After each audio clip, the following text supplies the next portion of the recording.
Pranks and practical jokes. We all love them. They're funny. There are whole YouTube channels dedicated just to those. But have you ever thought what happens if a prank or practical joke goes wrong? Could it really cost somebody their lives or their livelihood? Join me as I examine the case of Jacintha Saldanha and the practical joke played on the royal family on this episode of True Crime, Authors, and Extraordinary People. Welcome to True Crime, Authors, and Extraordinary People, the podcast where we bring two passions together. The show that gives new meaning to the old adage, truth is stranger than fiction, and reminding you that there is an extraordinary person in all of us. Here is your host, David McClam. What's going on, everybody, and welcome to True Crime, Authors, and Extraordinary People. Of course, I'm your man, David McClam. Hey, if you guys haven't already, make sure you follow us on all of our social media. One link to a link tree will get you every link you need to have pertaining to the show. All right, so welcome to season 2. It is September 5th, and if you're keeping up, it is also the 1-year anniversary for True Crime and Authors, now retitled True Crime, Authors, and Extraordinary People.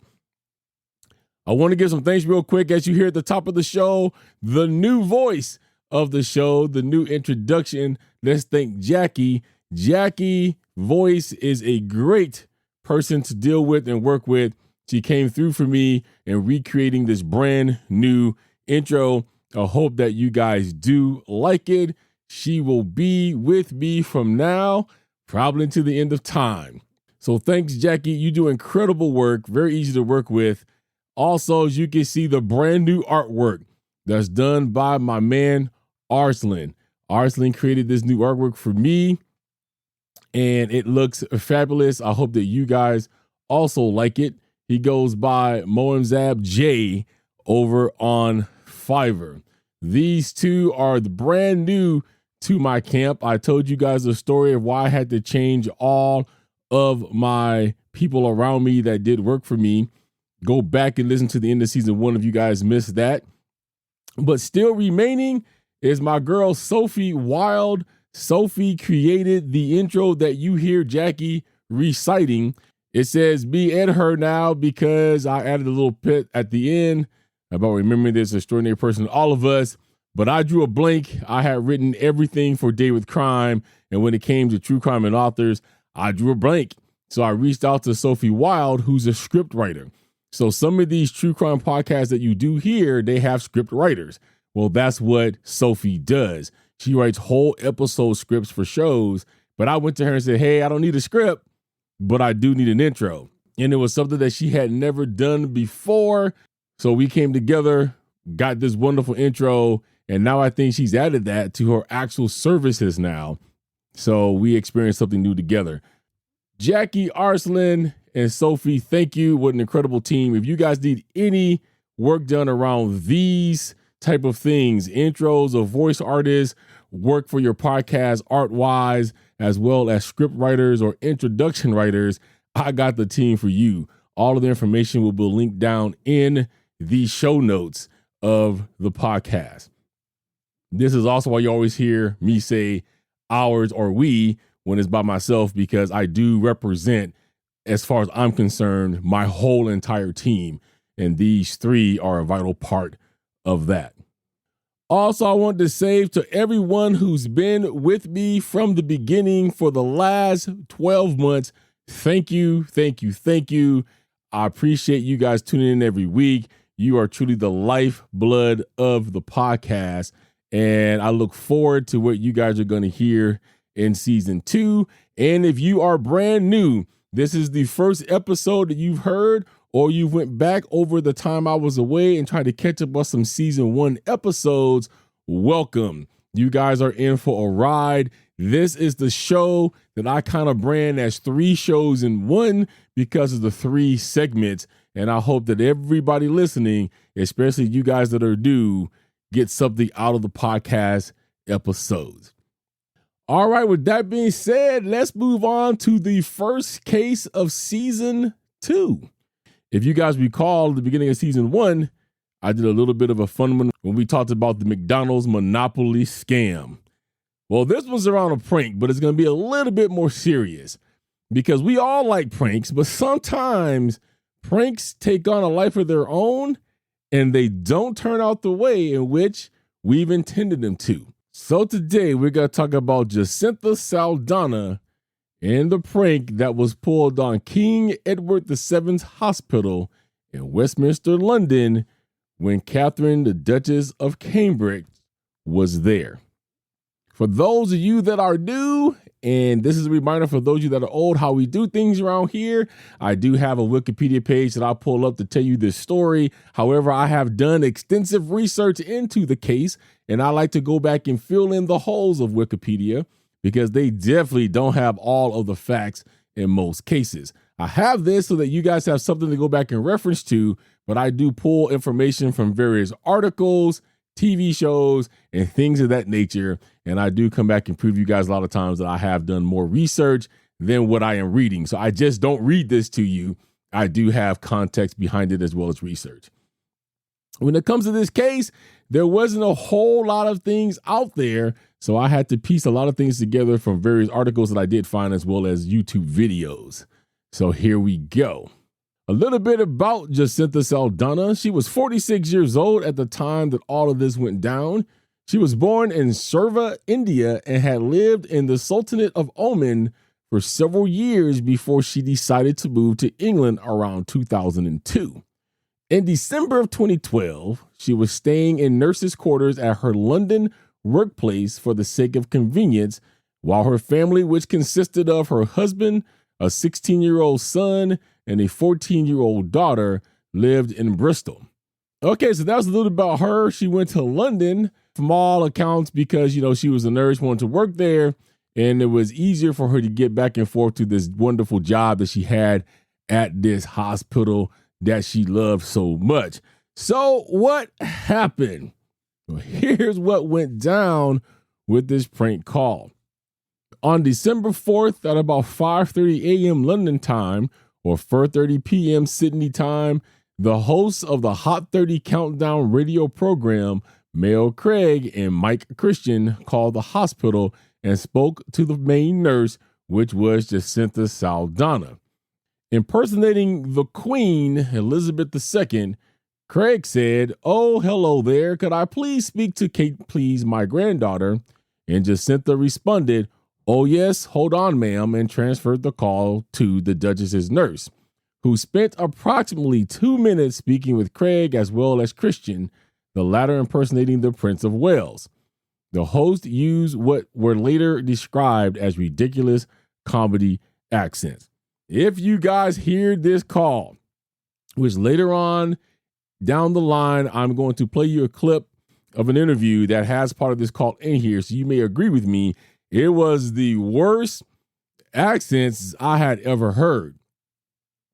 I didn't think that she sounded like the Queen, and I didn't think that he sounded anything like Prince Charles, and it was meant to be a comedy prank that they were pulling at the time. So the stunt was broadcast on December 5th after it had been cleared by the radio station's lawyers. When hospital chief executive John Lofthouse learned of the prank call, he condemned it as an act of journalistic trickery that no nurse should have to deal with.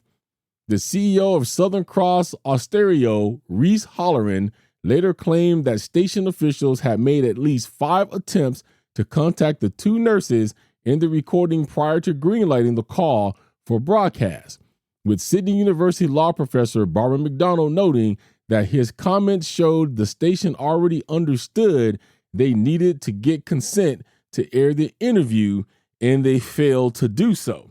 So what that told me is that they had to call back, they had to talk to Jacintha Saldanha, and they had to talk to the other nurse. Now, the other nurse was the charge nurse that was in charge of Catherine, the Duchess of Cambridge. So when people called in and wanted to know anything, the family, whatever, this was her personal nurse. She was actually the nurse that started giving information to who she believed was the queen at that time. But even though the radio station could not get a hold of Jacintha or the other nurse to gain their consent, they decided to go ahead and air this prank anyways, which they should not have done. And they were warned that they should not have done that, but they did anyway. So on December 6th, the radio station issued a brief apology for any inconvenience caused by their actions, although Christian continued to promote the royal prank on Twitter. Neither Jacintha Saldanha nor the other nurse were disciplined or suspended by the hospital, and St. James's Place also indicated that they did not blame the nurses for their part in the incident. So what ended up happening is, because this is kind of backwards, after they greenlit or after they aired this prank and they found out some of the repercussions, it turns out that Mel Craig and Mike Christian, I guess, was concerned that people would lose their job. But right after St. James Place came out and said no one's going to lose their job over any of this, then Mike Christian and Mel Craig started to celebrate this prank.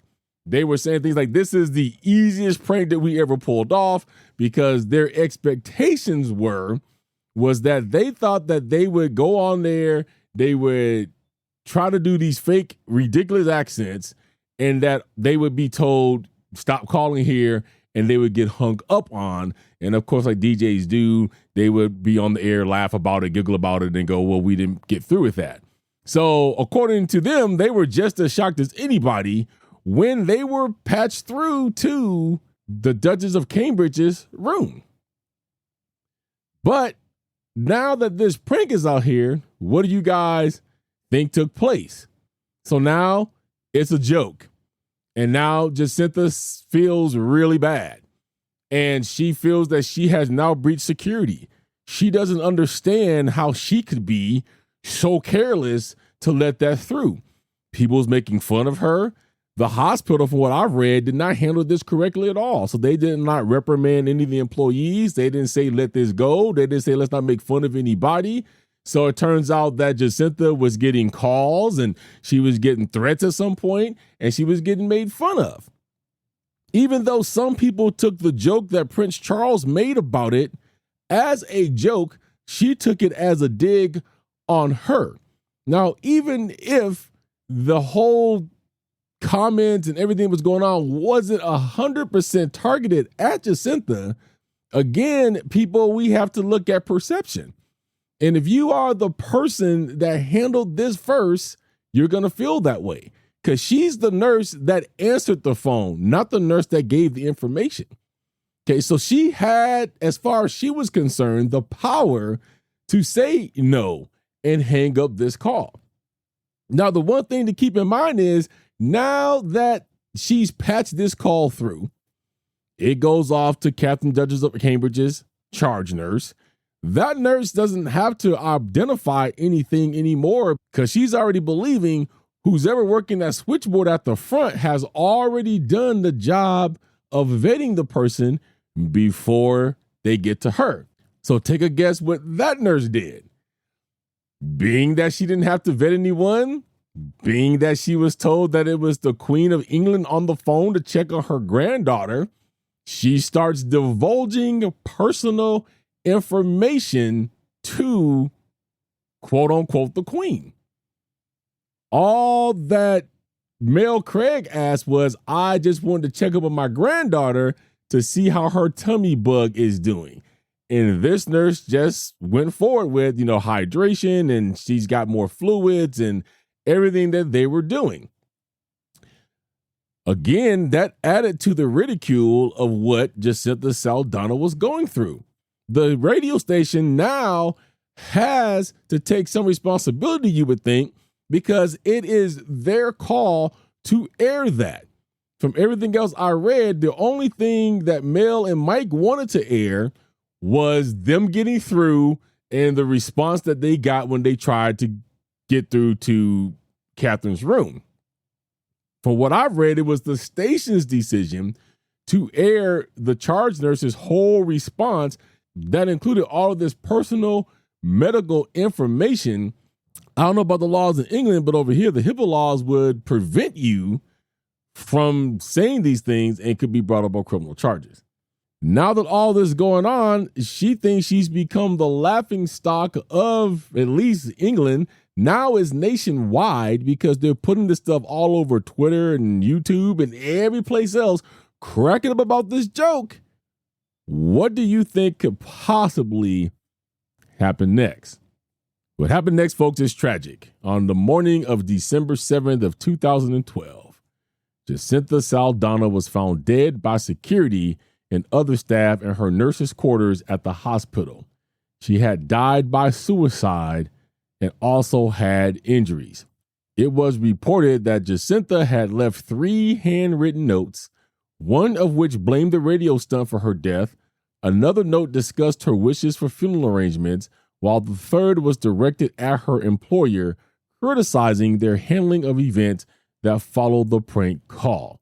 Now, please allow me to fill in some holes that is very vague that I found out during research. Now, according to Wikipedia, it just says that she was found dead and she had injuries. It didn't really give you the method of that or what the other injuries were. So it turns out that Jacintha had hung herself and she had cuts on her wrist, which was indicating that she had tried to either cut her wrist. She had been cutting her wrist. She was thinking about committing suicide by cutting the wrist, maybe felt like it was too painful or too slow, and then she hung herself. More devastating to all of that, at least for the hospital should be at least, is that she hung herself in the accommodations that they give to the nurses. So she was on the hospital ground when she did that. Now, this was 3 days after the prank call was made.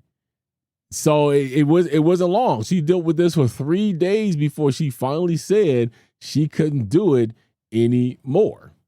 Now, the other thing is she told you why she committed suicide. A lot of people don't want to acknowledge that because it said that she left 3 handwritten notes, which one of them called out that the prank call was one of the reasons why she did it. Now, what I want to do is step back to one thing I didn't read because now it fits in here. Because these are things that they were quick to want to come out and make sure you knew to take some of the onus off of the hospital. So the first thing the family did come out right away because they didn't want anybody to be confused or come up and say she has some type of mental illness. So they came out right away and said that she did not have any history of mental illness or depression of any kind, and she was not on any medication for depression.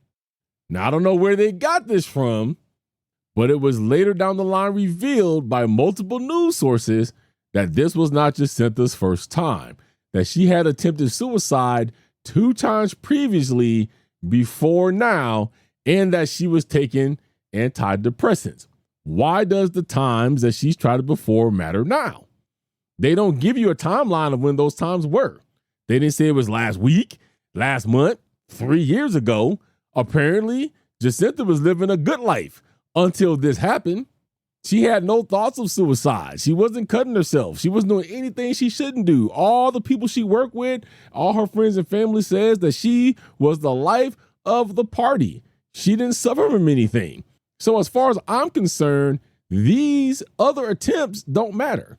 This was just a way of trying to gaslight the situation and say, but look, before you want to blame us for it, just keep in mind, she did try this 2 other times. But the handwritten note for me is what kills it. Now, they don't have a copy of it. I haven't seen it.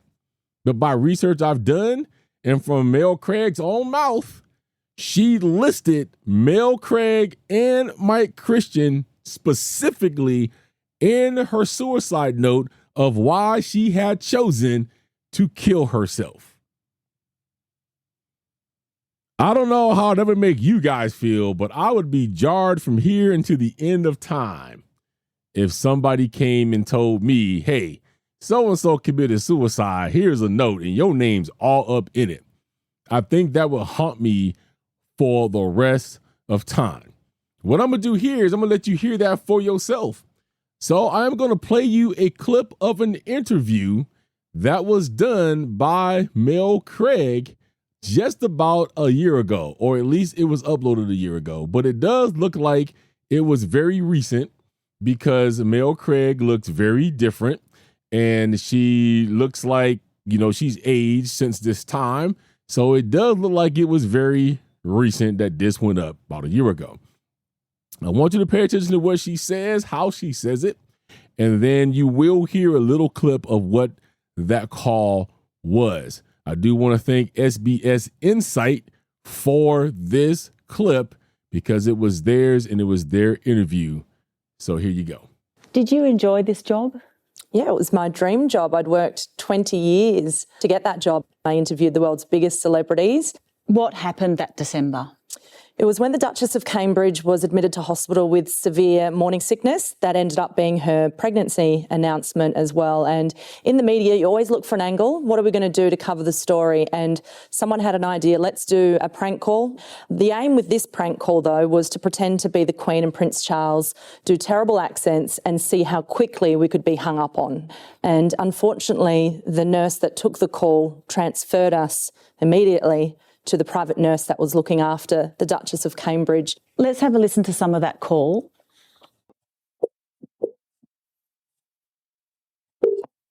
Hello, good morning. King Edward VII Hospital. Oh, hello there. Could I please speak to Kate, please, my granddaughter? Oh, yes, just hold on, ma'am. Thank you. Are they putting us through? Yes. Kate, my darling, are you there? Good morning, ma'am. This is the nurse speaking. How may I help you? Hello, I'm just after my granddaughter, Kate. I want to see how her little tummy bug is going. Mel, what was the initial response to the prank? The initial response to the prank was people found it funny. Prince Charles even made a joke about the call. We had the hospital talk out saying there would be no consequences towards the nurses that were involved, that it was a stupid prank. When we realised there wasn't going to be anything wrong, that no one was going to be fired, we started to celebrate it. On Friday, you heard some pretty shocking news. I was asleep and my partner at the time started to get all these tweets saying she's got blood on her hands, she's killed someone. And then I got a phone call confirming that Jacintha Saldanha had taken her own life. This is the nurse who picked up the phone call. Yeah. How did you react to that news? I don't remember the next 6 hours of my life. It was instant grief and regret and remorse. It was just an awful situation to think that I was responsible for someone's death. Were you scared for your safety at that time? At the time, I wasn't scared for my safety because I thought maybe I did deserve to die for what I did. My partner was standing on the balcony fearful that I was going to jump off. The nurse too, Mel, named you and your co-host in her suicide note. That was the hardest thing because now I understand suicide more and what the situation was, but nothing will change the fact that someone wrote my name and thought of me before they took their own life. And that was very hard to deal with. All right, now that you've heard that, let me go ahead and tell you the rest of what happened as far as if there going to be any legal ramifications. And then I'll kind of reference back to what you heard Mel say as to probably why that's not going to be, because, she tells you how she feels. If you can hear it, she feels very remorseful. She didn't know it was going to take on the life that it did. She even lets you know, hey, we didn't start celebrating this until we found out that everybody was going to be okay. Nobody was going to lose a job. None of that was going to take place. Then she got the call that Friday morning that Jacintha had killed herself. So what happened slightly after Jacintha killed herself? So following news of Jacintha Saldanha's suicide, Austereo CEO Reese Hollerman said that Craig and Christian were both deeply shocked and would not return to their radio show until further notice. A day later, as advertisers boycotted or threatened to boycott the station, 2Day FM suspended all advertising indefinitely. On December 10th, Craig and Christian gave their first interviews since Saldanha's death, telling 9 networks A Current Affair and 7 networks Today Tonight that they were still badly shaken over the tragedy. If you see those clips, because I seen a little portion of it, they both do look like they're very distraught and sad. So it doesn't look like that they took this as a laughing matter after they found out what went down. So advertising on 2-Day FM resumed 13th of December with our stereo announcing that it would donate the remainder of station advertising proceeds for 2012, a minimum of $500,000, to a memorial fund to benefit Jacintha Saldanha's family. Stereo also canceled his annual Christmas party for employees in Sydney and donated the funds for the party to the nonprofit organizations Beyond Blue and Lifeline. On January 27th, 2013, Stereo announced that Hot 30 Countdown was canceled. Mike Christian returned to work in February and won Stereo's Top Jock Award in June 2013 for his work on Fox FM in Melbourne, while Craig remained off air. Mel Craig later sued Stereo for failure to provide a safe workplace, and the lawsuit was settled in December 2013. And as part of the settlement, Stereo made a public statement that Mel Craig was not responsible for the decision to air the hoax call and has suggested that it be edited before broadcast. Mel Craig found work in advertising after leaving Stereo, but in 2016 returned to radio work in Wollongong, south of Sydney. And in March 2018, Mel Craig revealed that she became the target of online bullies following the prank and became a contributor for anti-bullying campaigns. Let me tell you what I find is all wrong with that whole thing. If you listen to what I read, it seemed like that they reverted back and they wanted to put all the blame now on Mel Craig. Mel Craig definitely suffered the most out of all of this because Mike Christian got to walk back into the station. He got his job back. He was Jock of the Year. And then they come out in a statement and said that they wanted to be publicly known that it was not Mel Craig's decision to air the prank, but the station's. It was both of their idea. Mel Craig and Mike Christian both came up and said, we think it'd be funny to play this. Why is Mel Craig the only one that's suffering from all of this? This kind of reminds me of the whole entire thing with Justin Timberlake and Janet Jackson, with the whole entire what they called Nipplegate at the Super Bowl years ago. It was both of their idea to do the stunt, but the stunt was supposed to turn out the way that it did. But in the end, Justin Timberlake's career soared and he was invited back to the Super Bowl and he made record after record after record and he made money, while Janet Jackson, one of the biggest female name and artists in the world, suffered, alienated, not asked back, record sales declined, had to go off on her own, trying to put her own identity back together over a stunt that went wrong. You would have thought that she went out there and said, you know what, Justin, I want you to go ahead and yank this. And when you do, my bare breast is going to come out. I want it that way. That is not what happened. It took years for Justin Timberlake to come back and apologize to Janet Jackson about the way he handled things and the way it was handled. This reminds me of that. But let me tell you some things that Wikipedia don't tell you about Mel Craig. You probably picked up a little bit of it in her interview, but it goes deep. She had a hard time for a long time finding a job. When she went to other stations to apply, and even if she did get hired, the moment they found out that she was one of the DJs that pulled the prank, they yanked her job off and ripped up her contract. She was the target of bullying for a long time. When I mean bullying, I just don't mean, ha, ha, ha, you a punk because you went and did this. No, we talking about death threats. How could you? Why you still alive? You need to die. She also contemplated committing suicide herself on many occasions. You heard her say, hey, my partner was concerned and thought that I was just going to jump off the balcony.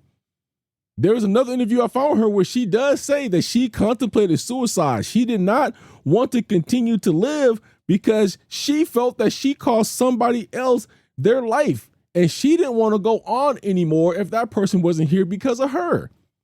If you ask me, Mel Craig gave more of a damn about what happened to Jacintha Saldanha than Mike Christian did.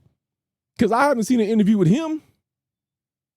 He hasn't said boo about this since they did the initial interview after that, where they all said that they was very, very sorry. Action speaks louder than words. Mel Craig has paid the brunt of the debt for this death and for this prank. As far as I'm concerned, Mike Christensen, he has skated off into the limelight and he didn't suffer nearly as much as he should have. If you ask me what should have happened, they both should have been terminated. They both should have just been fired because that should violate some kind of ethical policy or something. I know over here in the States, at least for the company I work for, there's all kinds of, policies written about things we can do, things we can't say, and things of that nature. And if we do, we know it's a violation and we could be fired. But I will tell you this, not everybody in Australia was happy that Mike Christian bounced back so quick. Here's a statement that was made by, I believe, Stephen Conroy. He said in June 2013, Southern Cross Australia awarded Christian the next Top Jock Award, a decision that was criticized in the Australian media. Australian National Communications Minister Stephen Conroy told a Melbourne radio station, and I quote, "I think there's a bit of bad taste involved there. There were some very serious consequences of what was a prank, and to be seen to be rewarding people so soon after such an event, I think is just in bad taste." And then the only thing we know left that happened to him was in 2015. That's when he returned to 2Day FM as a staff announcer. Where he is now, we don't know. But I don't think he cared as much as Mel cared. I know he did not suffer as much as Mel did. Now, people is how pranks work. They have consequences. I know they're funny and we love them and YouTube is full of them. Man, there's some pranks I used to listen to that I'm sitting here going, ooh, that kind of went over a little bit. I'll give you a couple real quick if you've never heard of them. Now, Steve Harvey has a show called The Steve Harvey in the Morning Show. Steve Harvey has his nephew Tommy. One of nephew Tommy's biggest segments is that he plays practical jokes on people. Now, I think these practical jokes could be far worse than the jokes that we just learned about that was played on the hospital Jacintha Saldanha.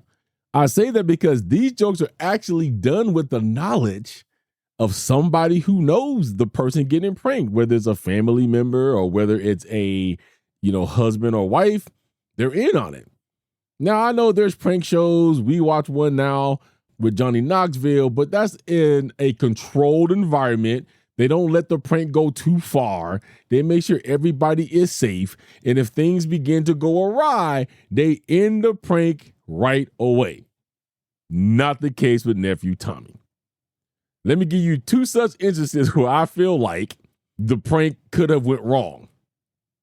And there's been a couple I've listened to where at the very end, when he introduces himself and says this was all a prank, that the person says, nephew Tommy, one day somebody gonna find you and gonna whoop your butt. So one of the pranks I was listening to was a wife pranking her husband. Now, how these things usually work is they call on Tommy and they say, I want you to prank my husband. And here's what we've been going through, right? So they're honing on something that they've been going through that was touchy to the person, or something that they know would trigger the person if you brought it up, like hurting a spouse or hurting a parent or a child or something like that to get their juices going. In this case, this particular couple was having problems conceiving. So after round after round after round of in vitro, she finally gets pregnant. So I'm gathering what she told nephew Tommy is, yeah, we've been having problems getting pregnant. I'm finally pregnant, so I want you to use that and let's prank him. Well, nephew Tommy comes up with that he's going to call this guy, who obviously is a white guy because of what you hear later, where I can make that distinction. And he's going to prank this guy and tell this gentleman that he got the number from the doctor's office, but the doctor used the wrong specimen in his wife. So he pretty much says, yeah, man, I got your number from the doctor. I just want to let you know. I mean, I heard that your wife is pregnant. And the guy's like, yeah, man, yeah, finally, after all this time, I'm happy. We finally gonna have a baby. And he's like, yeah, man, I'm happy for you, but that could be our baby. And so you hear the dude just, what you mean, our baby? Are you trying to tell me that my wife would cheat him? No, man, nothing like that. I got your number from the doctor because my wife and your wife both sees the same doctor. And the doctor called me and let me know that he accidentally used the wrong specimen. So basically what I'm telling you, man, is the baby your wife is carrying is mine. I'm your wife's baby daddy. So this dude just explodes. What you mean that she pregnant with somebody else's? And you mean that, how you mean the doctor made this mistake? Wait a minute. You said baby daddy. Are you black? Now what jarred me out of that is you go from being upset that the doctor used the wrong specimen, but it registered in your head for some reason that the dude used the term baby daddy, and then you shift on a dime and now you're upset because the guy's black. These pranks people can also expose people. I'm not saying people shouldn't be exposed, but if they're exposed against their will and don't know it, it's kind of unfair. And this could cost people jobs because this guy goes off on this tangent and he is trying so hard not to act like he's racist and not to drop the N-bomb. Several times he was about to use the N-word and you hear him completely shift and try to say another word real quick. But he's going off about how I can't believe that my wife is having some black man's kid and you a stupid ass bastard and I'm going to find you. And when I do, I'm going to kill you and I'm going to do this and that. I can't believe she having a black. I mean, he went on this black kid tangent forever. Now, if it was me, I wouldn't be thrilled. But my first thing is going to be, okay, look, we need to find out, first of all, why this doctor's that careless, and let's get a suit going. Then we need to figure out if there's any way to reverse this. If not, dude, we just gonna have to learn to love this kid because I don't know what else to do. Because the way he's positioned the prank is, since his wife was impregnated with the wrong specimen, so was nephew Tommy's wife, which means she's having this white dude's baby. So finally, nephew Tommy decides to stop the bleeding after this guy's going way off the rails. He introduced himself. Hey, man, this is nephew Tommy, Steve Harvey Morning Show. You just got pranked by your wife, yada, yada, yada. Now this dude does a complete flip. Really? I've been pranked? And you can hear in his voice like, oh, man, I was going off on this whole racial tangent. Is this being recorded? And I think at one point he said, man, did you get me on radio? And every time I said, no, man, not yet.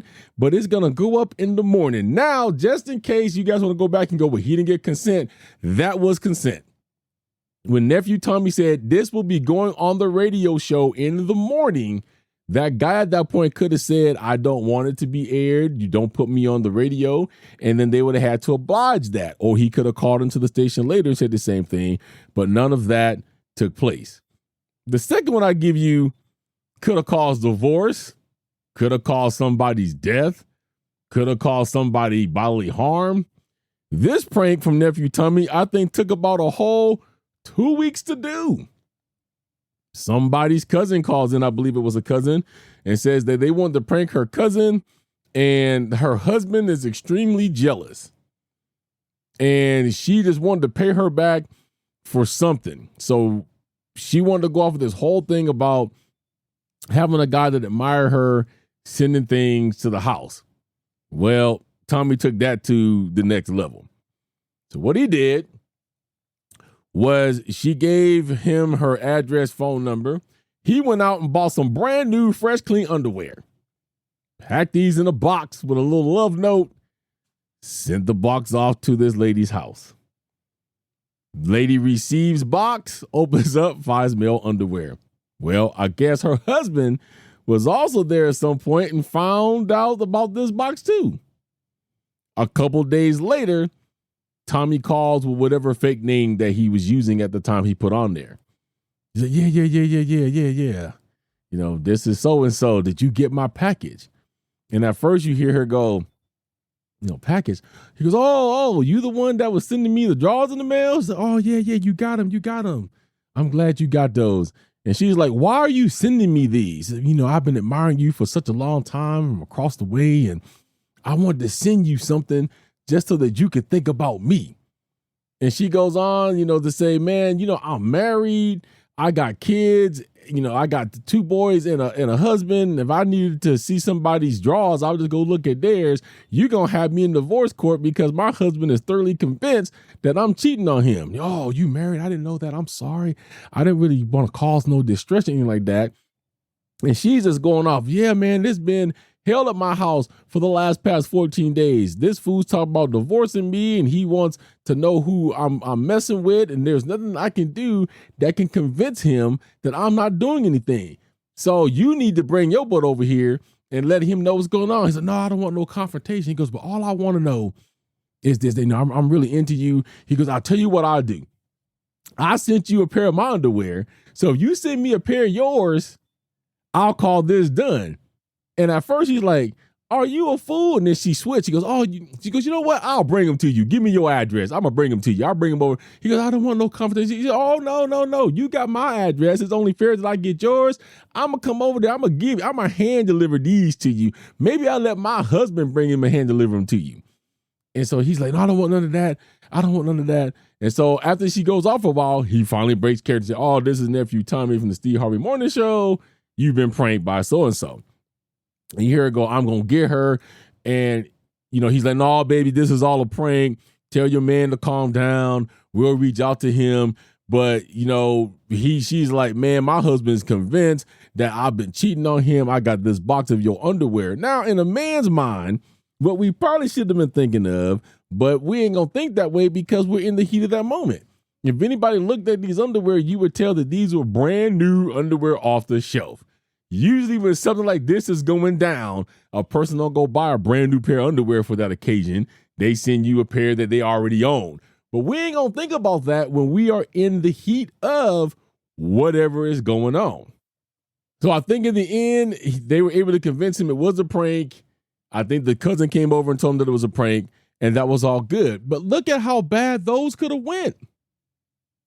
You could have had an angry white dude really looking for some black guy to kill him, even though it wasn't his fault.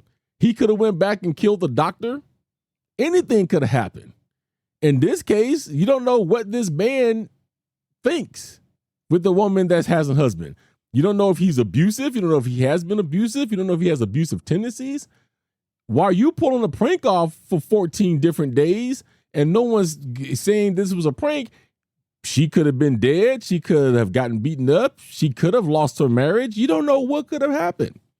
So sometimes prank calls that we do and pranks that we pull that's so funny don't always turn out the way we want them to or the way they should. And in the case of Jacintha Saldanha, unfortunately, that is what happened. Now, she passed away from suicide because she was targeted by people and made fun of and couldn't handle it anymore. She left behind at that time her 16-year-old son and her 14-year-old daughter and her husband, who now had to carry on life without her because of some ill prank that somebody decided to pull and thought was funny. Not to mention, what did the husband go through? They live in Bristol. So you start going through, maybe if I was there, I could have saved her. You know, maybe she would have called me on the phone. All kinds of things, because now he says it's his fault, which it is not. So the end point of this is be careful what pranks that we pull. I'm thoroughly convinced that one day somebody's going to be waiting for nephew Tommy on the outside and they're going to try to kill him. If you guys don't believe how in-depth and treacherous some of these pranks are, go look up Nephew Tommy on YouTube. They're all over the place. They even have compilations called The Best of Nephew Tommy, and they run 2-3 hours long. I mean, some of these he's pulled on churches and church leaders. I mean, it's all kinds of pranks. In this day and age, we cannot do that because everything is literally taken way too seriously. I hope Jacintha Saldanha rest in peace. She definitely was gone too soon.